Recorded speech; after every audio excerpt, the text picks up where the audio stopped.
A larger tablet lets you make bigger drawing gestures while seeing more of the canvas, but a smaller tablet takes up less desk space and is much more portable. If you do digital art consistently and have a dedicated desk space, go with a larger size. Deciding which tablet size to purchase isn't an easy choice. No one wants to waste money on bigger tablets that they don't need, but at the same time, everyone fears buyer's remorse, maybe more. Like a movie titled Buyer's Remorse, I think would terrify more people than any movie I've ever seen in my life. Now, when it comes to tablets, the words smaller and larger might mean different things to you than they do to me. Maybe you're considering different sizes than 16 and 24. Feel free to swap those sizes for whatever smaller and larger means for you. The most important advantage of the 24-inch tablet is that it allows you to move your shoulder in larger, more sweeping gestures. And this gives a nice aesthetic to your stroke and actually gives you better control. Now, it's still possible to get these large gestures with a 16-inch tablet. The diameter of my gesture isn't much more than 16 inches, but you do have to be cognizant of your space.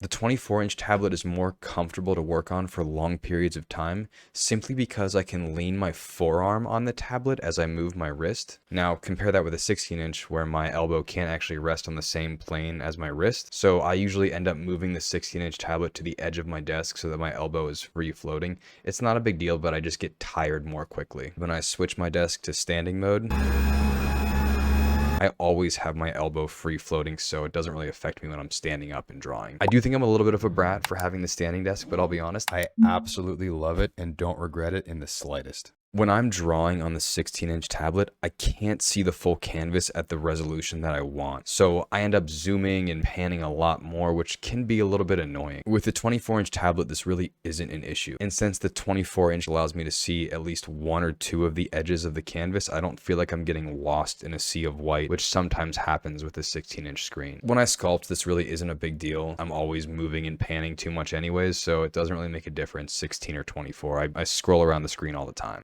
In general, the 24-inch tablet is the main tablet I use, and I think it's a really good option if you have the space and money for it. As I've mentioned before, I prefer to use the keyboard instead of any kind of screen buttons or a remote, but it's really awkward to do this with a 24-inch tablet. My hands feel really spread out while I'm drawing, and I have to turn my entire body and reach over the tablet to type. The 16-inch tablet, this is not an issue. I can comfortably use the keyboard for the shortcuts, and typing is so easy. Now, this is something that's kind of silly, but the larger 24-inch screen takes up so much room on my desk. I built this desk myself when I kind of purposefully made it small because, you know, like less is more. But the 24-inch screen takes up most of the desk. So when I'm doing non-art related things like my day job, I have this giant piece of equipment just consuming desk space. And I don't know, maybe you're like me. If things are lying useless on your desk, it really stresses me out. I need a really, really clean desk. Maybe there's some kind of like weird phobia for like things that take up space that you're not using. Whatever that is, I probably have it. Maybe you don't, and it's not a big deal for you. The 16-inch is super easy to take on the go. I go to this weekly game development meetup thing, and I've been able to take this tablet there and get some good work done. The 24-inch, not so much. Another kind of subtle feature about the 16-inch tablet is that it's small enough to use as a non-display tablet. I originally had a Wacom Intuos S Pro. When I switched to a display tablet, the hardest thing I had to reconcile with was not seeing my entire model as I sculpted. With the 16-inch tablet, you can turn off the screen and use the screen as a non-display tablet while you look at your monitor. That way your hand doesn't cover up your model. And if you want to take this even further, you can flip the screen back on when you want to work on super high detail things that require a lot of precision. My final verdict on if you should get a 16-inch or a 24-inch screen. If digital art is only a small portion of your life, go with the 16-inch screen. Maybe you're just getting into art and don't know if you like it yet. Maybe you're an indie game developer and you just occasionally need to make assets. I guarantee having a 24-inch screen will just be too much for you. It'll take up too much room and it'll stress you out. Now, all this is qualitative, and if you're like me, you like quantitative metrics to make your decision. See, that's how you know I work in the corporate world when I say phrases like quantitative metrics. That is just horrible. I gotta get my ducks in a row to make this happen.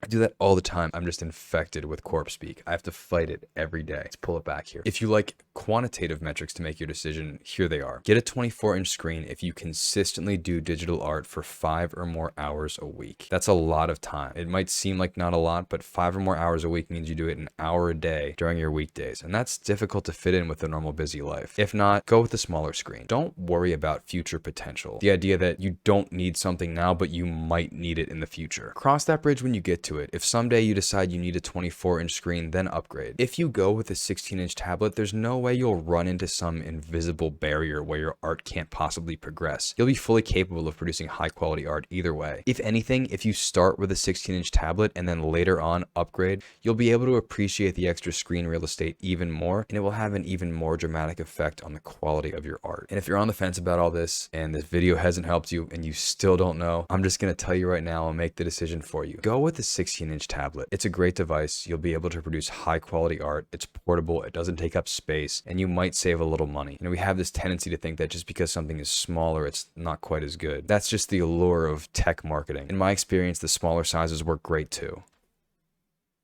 Can't believe I wrote that. If you like this video, consider subscribing. It means a lot to me. I feel like people are listening to me, and sometimes I can't even get people who live in my house that I made to listen to me. No, shark. No, no, no, no, no, no, no. No, no, no. Don't lick the wall. So it means a lot to me. Also, consider leaving a comment. I read all the comments. I respond to all the comments. I know that's kind of dorky, but I really appreciate it. You okay? I have some new content coming out that I'm really excited about, so make sure you stay tuned because the next video will be even better than this one. Bye-bye. Oh, what happened to your bow? Bye-bye.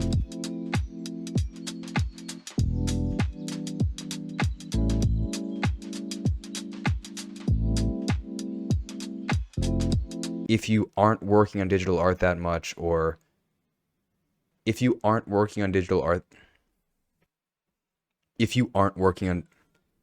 so we're gonna do this. I say we all the time, like when I refer to myself. Like, I think it's normal to talk to yourself, but I use we all the time. That's so weird. We should probably see someone for that.